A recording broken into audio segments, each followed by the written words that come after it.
Okay, next lesson is for our bobbin winding. Now, every time your sewing machine works, it's actually matching up an upward needle with thread with a downward bobbin, and it's locking, interlocking together, and then pulling a tension, interlocking and pulling a tension, interlocking. And so the bobbin is just as important as the top thread. And a lot of times people don't even know what a bobbin is. So this is a bobbin. There's a little hole on this side and there's a little hole on this side. It's okay to use whichever one you want. You just want to make sure that you have it placed correctly so that it's doing what you want it to do. So I'm going to put my thread onto my spool holder here, and I'm going to then put it through this little guide, and this is going to be helpful for winding my bobbin. I'm going to take the end of my thread, make sure that it's nice and clipped nicely, and then put it through one of the holes. I'm going to then make sure that I have a little bit of an end, and I'm going to place it onto my bobbin winder. Now, it can be easy to think, oh no, well, how do I start the bobbin winder? I don't see any sort of, machine or button for this part of my machine. But usually machines, all you have to do is get it closer to this little bobbin winder. That's the stopper. And then once I press down on my pedal, my machine pedal, it starts to go.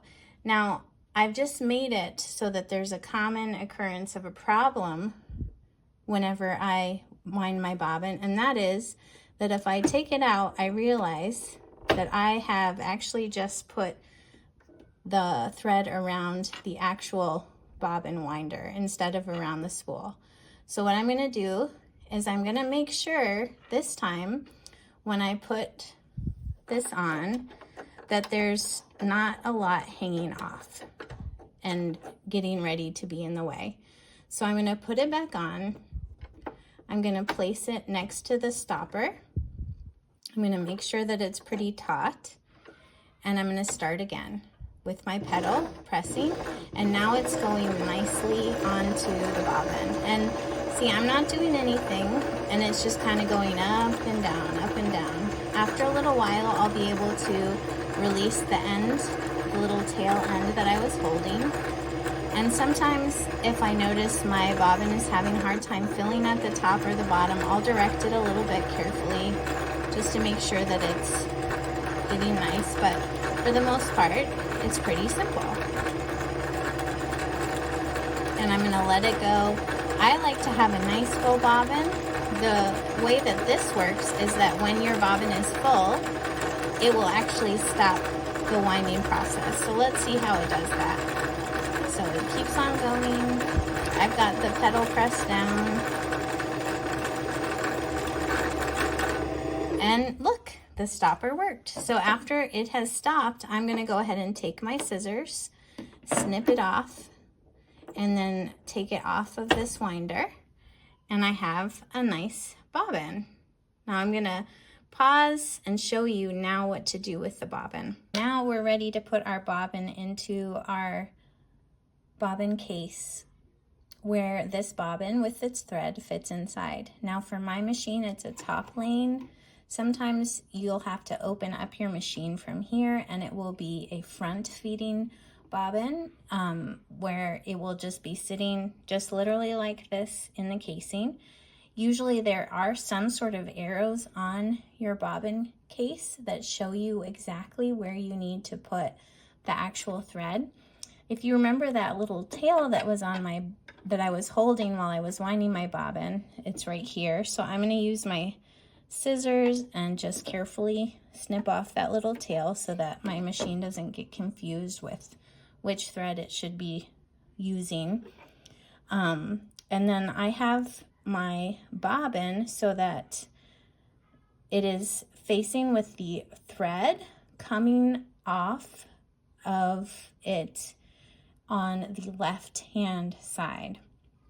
Now this is important because I want the thread to be going in and inserting into the bobbin case in the right way. So I'm going to make sure it's on the left side. I'm going to place it into the bobbin case. It fits perfectly. And then on my bobbin case, there's a little silver feeder that the thread goes into. And then it shows the arrow pointing the other way. So I'm going to feed it into there, and then I'm going to point my thread up this way. And then if I look at my clear cover here for my bobbin case, it also shows me, you'll see that my thread should be going off to the left, go around this silver holder right here, and then up through. So I'm going to make sure that that is what has happened, and then I'm going to actually place it into my machine like that. So I'm going to actually just put this on there to show you. So we have threaded the machine, we've put the bobbin into the bobbin case, the thread is sticking out this way. I'm going to show you what happens when we start to sew. So I'm going to make sure that everything is ready. I've got my presser foot lowered, and I'm going to press my machine and start to sew.